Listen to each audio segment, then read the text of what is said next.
कार्तिकेयच्या हातून ज्या तारकासुराचा वध केला, त्या तारकासुराचे 3 मुलं होते, त्यांना त्रिपुरासुर म्हणतात. तिघही अत्यंत दुष्ट प्रवृत्तीचे आहेत, तिघही राक्षस आहेत. आणि राक्षस म्हटल्यावर काय अकराळ विक्राळच असतात महाराज. राक्षसाचं दिसणं अत्यंत अकराळ विक्राळ, त्याचं खाणं चांगलं नाही, त्याचं पाहणं चांगलं नाही, त्याचं वागणं चांगलं नाही, त्याचं बोलणं चांगलं नाही. आणि हे 3 राक्षस आहेत त्रिपुरासुर. म्हणून पुराणांनी सुद्धा सांगताना राक्षसांबद्दल अत्यंत नकारात्मकता दर्शवली. म्हणून पिक्चरवाले सुद्धा राक्षस दाखवताना असा खतरनाक दाखवतात, है की नाही?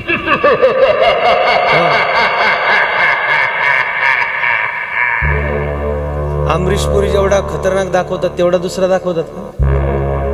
खतरनाक दाखवतात बरं का भाऊ. मी 5वीला होतो तेव्हा ब्लॅक अँड व्हाईट टीव्हीला एक मालिका लागायची, शक्तिमान शक्तिमान शक्तिमान, शक्ती शक्ती शक्ती दे, शक्तिमान मालिका लागायची. आता ते ज्यांनी बघितलं असेल त्यांना माहिती, आता ज्याला माहित नाही त्याला काय कळणार. शक्तिमान मालिका लागायची. बरं, ती शक्तिमान मालिका इतके दिवस झाले संपून, पण अजून मेळ लागला नाही गंगाधर शक्तिमान होता म्हणून. आणि त्या शक्तिमान मालिकेत एक खलनायक होता, सम्राट किल्विश. त्याचा डायलॉग सांगतो तुम्हाला, माझ्याकडे लक्ष द्या म्हणजे कळेल तुम्हाला. तो असा हात करायचा, दिसायला अत्यंत कुरूप होता.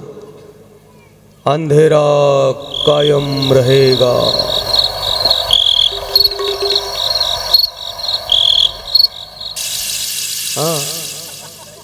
Point to be noted. अंधेरा कायम रहेगा म्हणजे काय? या जगात अंधार कायम राहिला पाहिजे. म्हणजे कोणाचं चांगलं नाहीच झालं पाहिजे, कायम अंधार राहिला पाहिजे. ही राक्षसी प्रवृत्ती आहे.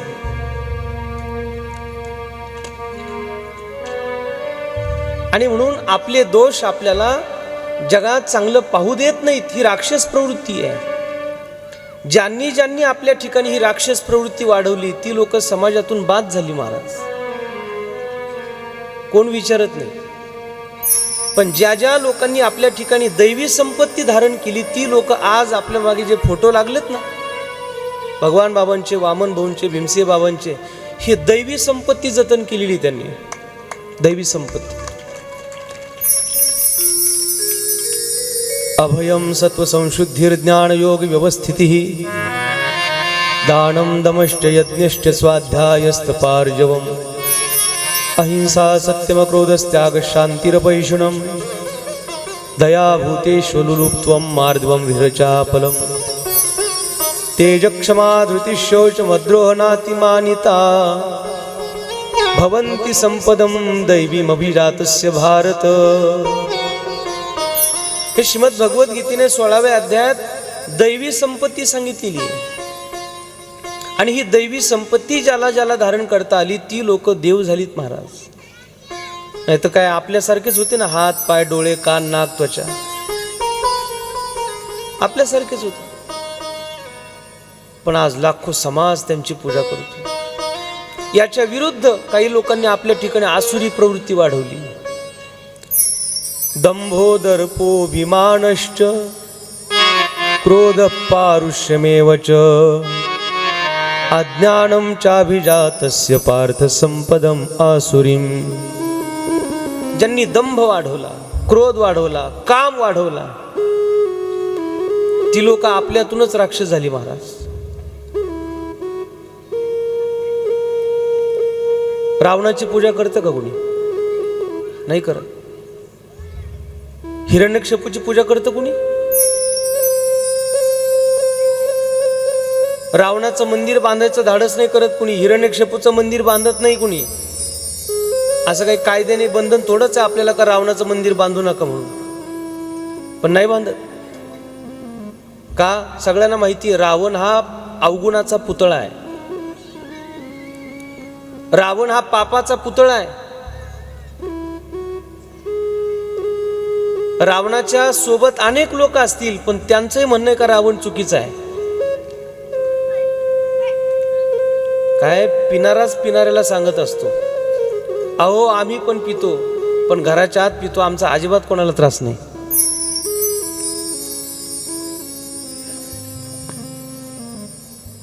दुष्कर्म दुष्प्रवृत्ती माणसाच्या विनाशालाच कारणीभूत ठरते. आणि म्हणून आसुरी संपत्ती वाढवून या जगात आजपर्यंत कुणीही पूजनीय झालेला नाहीये, कुणी पूजनीय झालेला नाही. त्या तारकासुराची ही 3 मुलं आहेत, अत्यंत अकराळ विकराळ आहेत. आणि त्यांनी घनघोर अशी तपश्चर्या केली आणि ब्रह्मदेवाकडून काही वर मागून घेतलेत. त्यांनी सांगितलं, आम्ही 3 भाऊ आहोत आणि आमच्या तिघांचे 3 नगर असले पाहिजे. आमच्या 3 भावांचे 3 नगर अपेक्षित आहेत.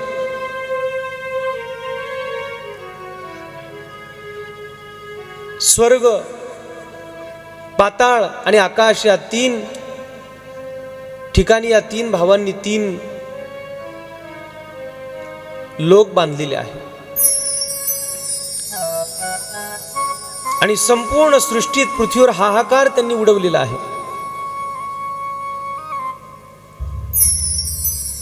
मै नावाच्या दैत्याकडून मायावी अशी हे 3 लोक बांधून घेतले त्यांनी. मै नावाच्या दैत्याने मायावी नगर तयार केलेली आहे.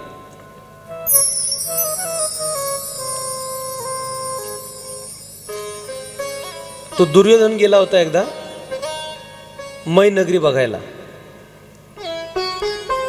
त्या दुर्योधनाने मै नगरी बघण्याकरता तो गेला. त्या मै नावाच्या दैत्याने ती नगरी अशी बनवली होती, लक्ष द्या, दिसताना पाणी दिसायचं पण ती जमीन असायची. आणि जिथं जमीन होती तिथं पाणी दिसायचं. आणि दुर्योधन ती नगरी पाहण्याकरता गेला. त्याला पाणी दिसलं, त्याला जमीन दिसली, पण जिथं जमीन आहे तिथं पाणी आहे, जिथं पाणी दिसतंय तिथं जमीन आहे त्याच्या लक्षातच नाही. दुर्योधन गेला, पुढे जमीन दिसली.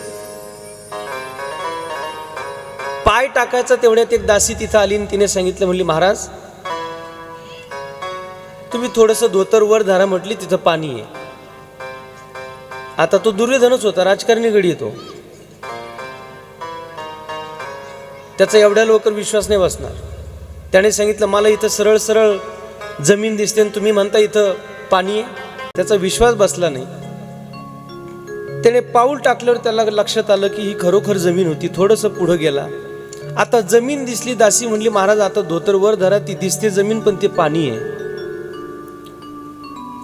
त्याने सांगितलं मला इथं धड धड दिसतं, इथं ही जमीन आहे. तिने सांगितलं नाही पण ते पाणी आहे. त्याने विश्वास नाही ठेवला आणि पाऊल टाकायला गेला. जसा दुर्योधनाने पाय टाकला तसा त्या पाण्यात दुर्योधन पडला. गाडीहून पडलेला माणूस लागलंय किती हे बघत नाही, मला कुणी बघितलं का हे पाहतो. दुर्योधनाने पडल्याबरोबर बघितलं मला कुणी बघितलंय का. आणि तेवढ्यात द्रौपदी माता वर होती आणि द्रौपदी हसली. आणि द्रौपदी नुसती हसली नाही तर द्रौपदी म्हणाली शेवटी आंधळ्याची पोरं आंधळी जन्मली. आणि तिच्या या बोलण्याचा परिणाम सगळं महाभारत आपण बघितलं. असं जे मायावी नगर जे बनवलेलं आहे तो मै नावाचा हा दैत्य आहे.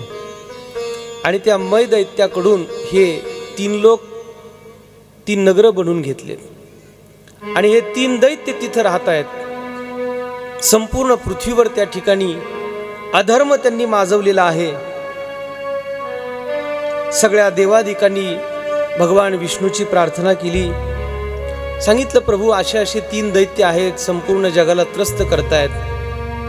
भगवान विष्णू आले आणि विष्णू परमात्म्याने सांगितलं पण या त्रिपुरासूर नावाच्या या 3 दैत्यांना मारण्याकरता साक्षात भगवान भोलेनाथाला आपल्याला बोलावं लागेल.